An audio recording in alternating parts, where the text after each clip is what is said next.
Hello students, welcome back to the class. In our last lecture, we have discussed about the first pathway of the antigen processing and presentation. That was the cytosolic pathway.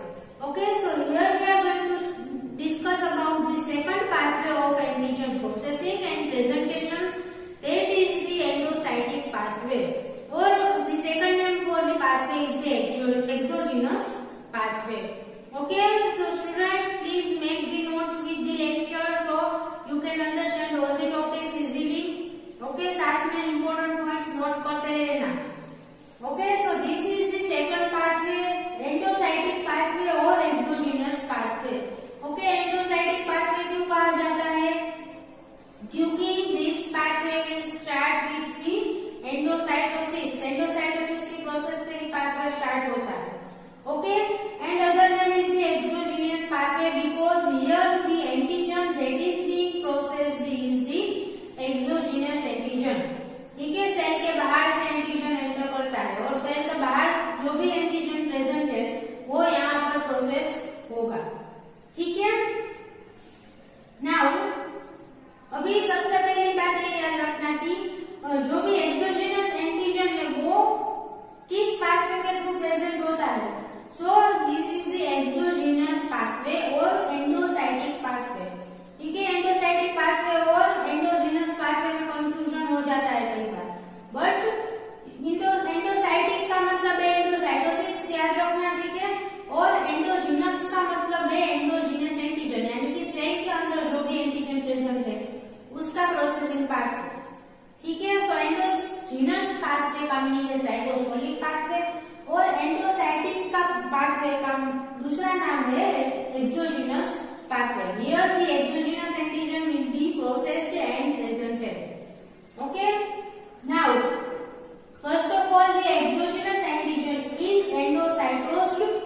Okay, endocytosis होता है उसका और वो cell के अंदर enter करेगा. ठीक है, so with the process of endocytosis और the phagocytosis the exogenous antigen is being engulfed by the cell.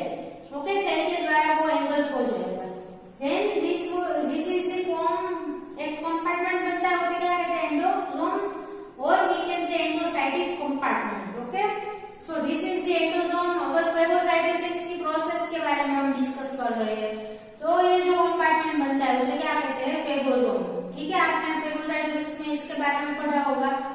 So this is known as the endosome. जो भी एक्सोजेनस एंटीजन, जो भी एंटीजन बाहर प्रेजेंट था सेल के अंदर, सेल के बाहर, उसका एंडोसाइटोसिस होकर जो भी वेसिकल फॉर्म होती है उसे क्या कहते हैं? एंडोसोम.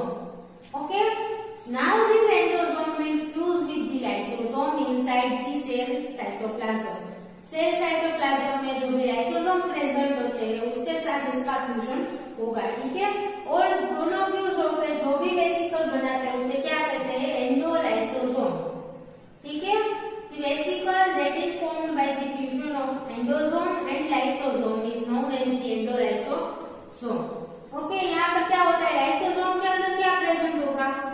लाइसोजाइम और अदर प्रोटियोलाइटिक एंजाइम.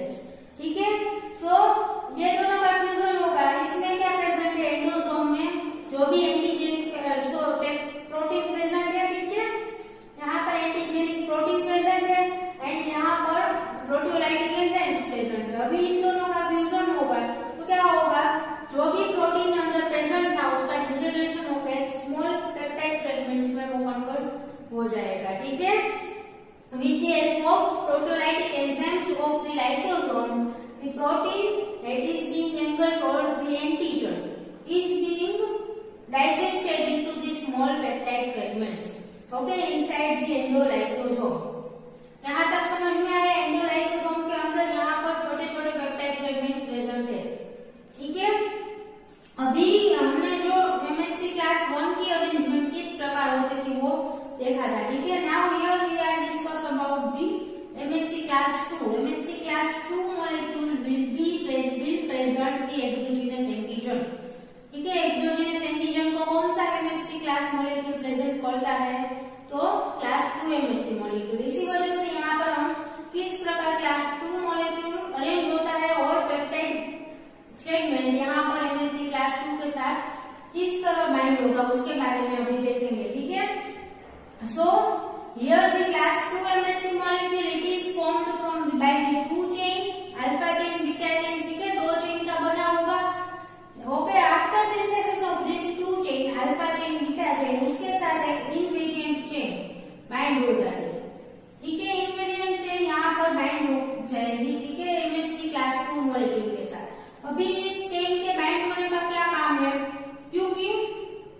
जो भी क्लास 2 एमएचसी मॉलिक्यूल है उसको एक्सोजीनस एंटीजन को प्रेजेंट करना है। ठीक है, ये सब प्रोसेस, ये जो क्लास 2 एमएचसी मॉलिक्यूल की फॉर्मेशन की प्रोसेस है वो कहाँ होती है? रफ एंडोप्लाज्मिक रेटिकुलम के अंदर। ठीक है, यहाँ पर एमएचसी क्लास 2 मॉलिक्यूल सिंथेसाइज होता है और यहीं पर भी क्या होगा? इन्वेरिएंट चेन यहाँ बाइंड हो जाएगी। उसके बाइंड इन्वेरिएंट चेन क्यों बाइंड होती है? क्योंकि हमने जैसे कि साइटोसोलिक पाथवे में देखा था कि small peptide fragments of the endogenous antigen will be transported into the rough endoplasmic reticulum. ठीक है, टीएपी ट्रांसपोर्टर के थ्रू रफ एंडोप्लाज्मिक रेटिकुलम में यहाँ पर पेप्टाइड्स प्रेजेंट हो गए।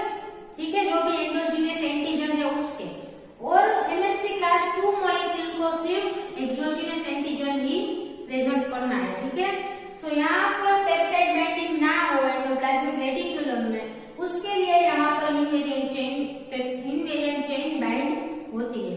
ठीक है, to prevent the binding of endogenous antigenic peptides. Okay, now this MHC and invariant chain complex will transported from the rough endoplasmic reticulum to the Golgi complex. Okay, यहाँ पर से एग्जिट हो जाता है इन्वेरिएंट चेन के साथ ही। Okay, और जो साइटोसोलिक पाथवे है उसमें क्या था? एमएचसी क्लास 1 मॉलिक्यूल पेप्टाइड के साथ बाइंड हो जाता है, उसके बाद एंडोप्लाज्मिक रेटिकुलम को लीव करता है, एग्जिट करता है। ठीक है, यहाँ पर एमएचसी एंड इन्वेरिएंट चेन दोनों का जो कॉम्प्लेक्स है वो ही एंडोप्लाज्मिक रेटिकुलम को एग्जिट कर देगा, वहां से बाहर निकल के गोल्गी कॉम्प्लेक्स में एंटर करेगा, वहां से गोल्गी वेसिकल में यहाँ पर बाहर निकलेगा। ठीक है, अभी क्या होगा देखिए, अभी ये जो इन्वेरिएंट चेन है उसका धीरे धीरे डिग्रेडेशन हो जाएगा और there would be one small fragment of the invariant chain remain binding to the MHC class 2। Okay, यहाँ पर इन्वेरिएंट चेन का डिग्रेडेशन गोल्गी वेसिकल में धीमे धीमे होगा और लास्ट में सिर्फ एक छोटा सा फ्रेगमेंट की एमएचसी क्लास 2 मॉलिक्यूल की जो अल्फा एंड बीटा चेन है उसके साथ बाइंड रहेगा। ठीक है, so this small fragment that remain after the degradation of invariant chain is known as the CLIP. ठीक है, क्लिप का फुल फॉर्म है class 2 associated invariant chain peptide. Okay, class 2 associated invariant chain peptide. यहाँ पर peptide क्यों कहा गया है? क्योंकि इन्वेरिएंट चेन का एक छोटा सा फ्रेगमेंट है। ठीक है, इन्वेरिएंट चेन प्रोटीन मॉलिक्यूल है पूरा का पूरा, उसका छोटा फ्रेगमेंट है, इसीलिए उसे क्या कहते हैं? पेप्टाइड। ओके, सो क्लिप यानी कि class 2 associated invariant chain peptide will remain after the degradation of the invariant chain. Okay, invariant chain बाकी के इन्वेरिएंट चेन का डिग्रेडेशन हो जाएगा, इतना छोटा सा फ्रेगमेंट रहेगा लास्ट में। ठीक है, now this MHC class 2 and clip, ये जो कॉम्प्लेक्स है उसके साथ अभी पेप्टाइड मॉलिक्यूल्स बाइंड करेंगे। ठीक है, यहाँ पर peptide will replace the clip. Okay, clip को रिप्लेस करके पेप्टाइड यहाँ पर बाइंड हो जाएगा एमएचसी क्लास 2 मॉलिक्यूल के साथ। ओके, और पेप्टाइड एमएचसी क्लास 2 कॉम्प्लेक्स बनाएगा and then this complex will transported into the membrane. Okay, यहाँ पर हम देखते हैं। ठीक है, यहाँ पर जो एक्सोजीनस एंटीजन है उसका एंडोसाइटोसिस हुआ है और दिस इज द एंडोलाइसोसोम। ओके, यहाँ पर जो भी एंडोसाइटोसिस हुआ है और उसके बाद ये लास्ट में जो एंडोलाइसोसोम बनता है वही मैंने यहाँ पर डायरेक्टली दिखाया है। ठीक है, सो एंडोलाइसोसोम में क्या प्रेजेंट होगा? Small peptide fragments. Okay, that are formed by the digestion of this exogenous antigen. Now this endolysosome will fuse with this Golgi vesicle. Okay, यहाँ पर जो वेसिकल क्लास 2 एमएचसी मॉलिक्यूल और क्लिप दोनों का जो कॉम्प्लेक्स है उसको लेकर आ रही है, उस वेसिकल के साथ ये एंडोलाइसोसोम फ्यूज करेगा। ठीक है, अभी इन दोनों के फ्यूजन से क्या होगा? Peptide will come in the contact with class 2 MHC molecule. जब भी पेप्टाइड इससे कांटेक्ट में आएगा so this peptide will replace the clip. Okay, जो क्लिप है उसको रिमूव करके क्लिप है यहाँ पर से रिमूव हो जाएगा और उसकी जगह पर पेप्टाइड मॉलिक्यूल यहाँ पर बाइंड कर जाएगा। Okay, at the binding site of the class 2 MHC molecule. अभी ये जो class 2 MHC molecule and peptide class 2 MHC complex जो भी फॉर्म हुआ है वो सेल मेम्ब्रेन पर ट्रांसफर ट्रांसपोर्ट होगा। ठीक है, ये वेसिकल है वो सेल मेम्ब्रेन के साथ फ्यूज हो जाएगी और इसके अंदर जो भी एमएचसी पेप्टाइड कॉम्प्लेक्स है वो इस सेल की मेम्ब्रेन पर प्रेजेंट होगा। ठीक है, this is the class 2 MHC molecule and this is the peptide molecule.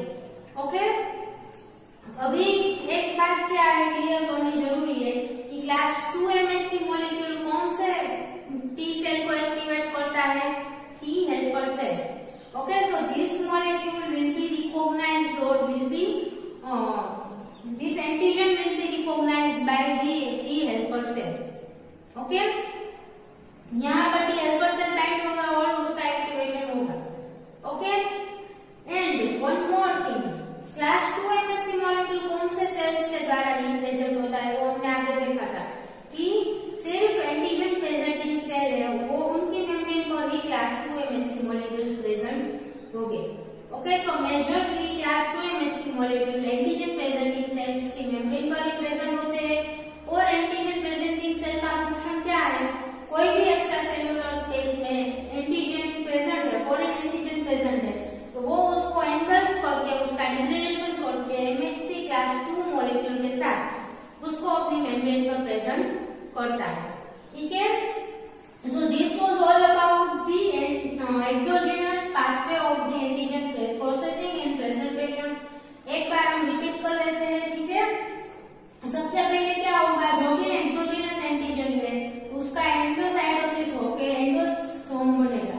ठीक है, then this endosome will fuse with the lysosome, lysosome में प्रोटियोलाइटिक एंजाइम्स प्रेजेंट होंगे, वो इस एंटीजन को डिग्रेड करके छोटे छोटे फ्रेगमेंट में कन्वर्ट करेगा, ठीक कर देगा। ठीक है, so these are the peptide fragments formed from by the digestion of antigen। अभी यहाँ पर सेकेंडरी में दूसरी प्रोसेस क्या हो रही होगी? क्लास 2 एमएचसी मॉलिक्यूल का arrangement. Okay, so class 2 MHC molecule invariant chain के साथ बाइंड होगा सबसे पहले। ठीक है, and this class 2 and invariant chain complex will leave the endoplasmic reticulum. Okay, यहाँ से जो ये कॉम्प्लेक्स है वो एंडोप्लाज्मिक रेटिकुलम को लीव करता है। ये बात याद रखना, जो भी हमारा साइटोसोलिक पाथवे है उसमें ये जो फाइनल मॉलिक्यूल बन जाता है पेप्टाइड एमएचसी क्लास 1 कॉम्प्लेक्स, वो एंडोप्लाज्मिक रेटिकुलम को लीव करता है।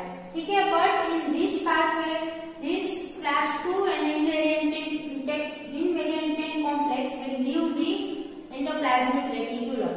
फिर गोल्गी वेसिकल्स में जाएगा। ठीक है, गोल्गी वेसिकल्स में जो है वो इनवेरिएंट चेन का धीमे धीमे डिग्रेडेशन हो जाएगा और पूरी की पूरी इनवेरिएंट चेन डिग्रेड हो जाएगी, leaving a very small fragment which is known as the clip. Clip में थोड़ा सा ही फ्रेगमेंट इनवेरिएंट चेन का वहां रह जाएगा, उसे क्या कहते हैं? Clip. The full form of the clip is the class 2 associated invariant chain peptide. Okay, now अभी यहाँ तक की प्रोसेस हो गई। यहाँ एंडोलाइसोसोम में पेप्टाइड रेडी है, यहाँ पर गोल्गी वेसिकल में क्लास 2 क्लिप मॉलिक्यूल जो ये कॉम्प्लेक्स बना है वो रेडी है। Now both this vesicles will be fused. ठीक है, जो भी पेप्टाइड्स है वो एमएचसी क्लास 2 के कांटेक्ट में आएंगे और वो क्लिप को रिप्लेस करके उसकी जगह पर बाइंड कर जाएंगे। ठीक है, so this clip will be removed and peptide molecule will bind here at the peptide binding site of the MHC class 2 molecule। Okay, और पेप्टाइड MHC class 2 कॉम्प्लेक्स जो भी फॉर्म हुआ है वो क्या करेगा? It will be transported to the membrane. Okay, membrane पर transport हो जाएगा और मेम्ब्रेन के ऊपर क्लास 2 MHC मॉलिक्यूल प्रेजेंट हो जाएगा।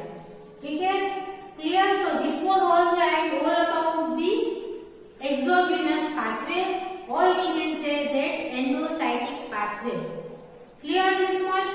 Here there was an experiment conducted to ensure that the antigen processing and presentation is necessary for the activation of the T cell। ठीक है, T cell के एक्टिवेशन के लिए antigen का processing होना और उसका प्रेजेंटेशन होना दोनों रिक्वायर्ड है। ये जानने के लिए एक एक्सपेरिमेंट किया गया था। तो first of all the antigen presenting cell, उसके साथ 3 अलग अलग रिएक्शन में प्रोसेस की गई थी। ठीक है, इन फर्स्ट रिएक्शन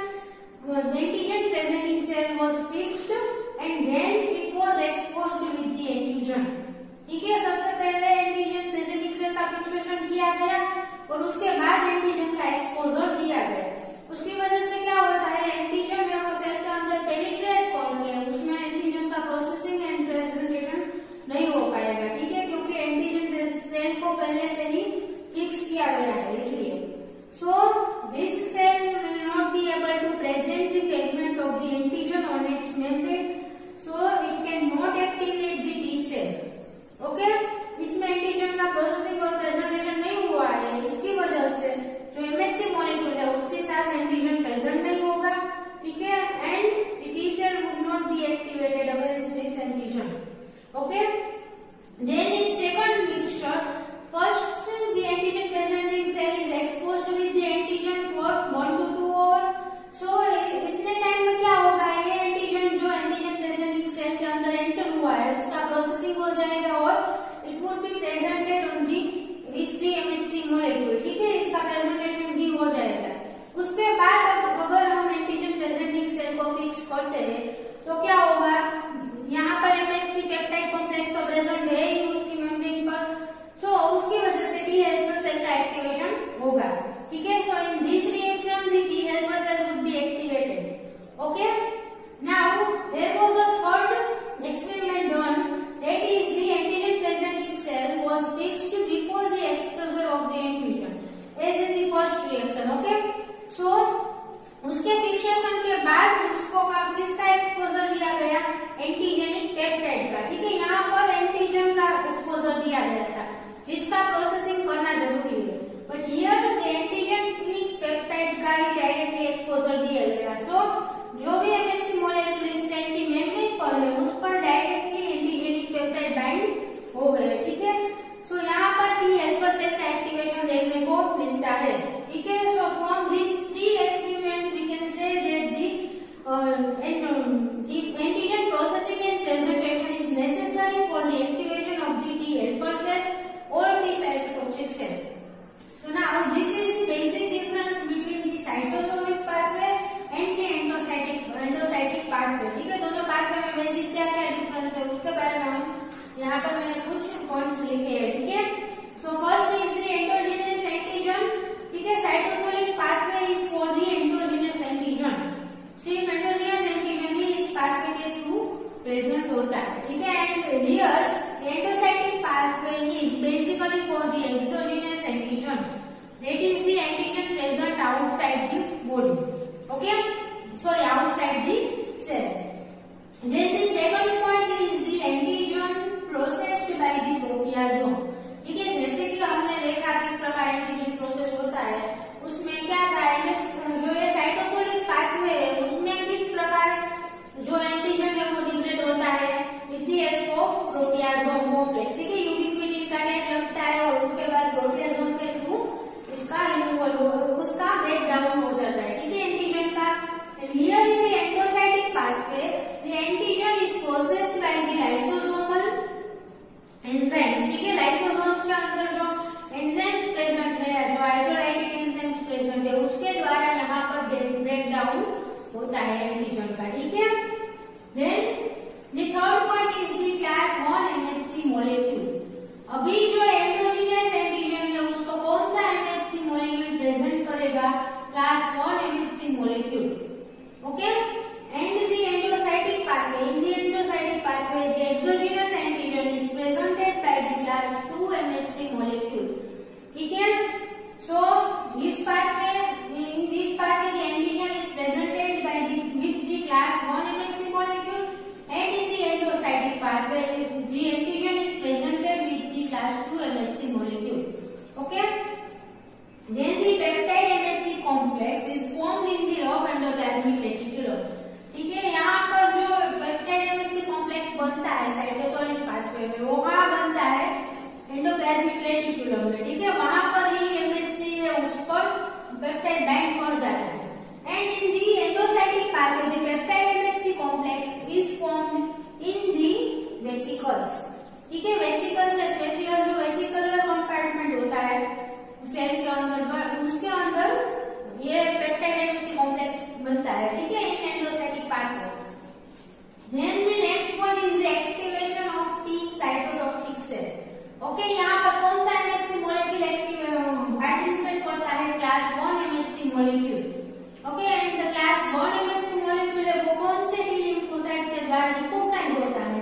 तो टीसी सेल, ठीक है, T cytotoxic cell. So here ये पाथवे जब भी होता है, साइटोसोलिक पाथवे जब भी रन होता है तो उसके रिस्पॉन्स में क्या होता है? Activation of T cytotoxic cell. And here कौन सा एमएचसी मॉलिक्यूल पार्टिसिपेट करेगा एंडोसाइटिक पाथवे में?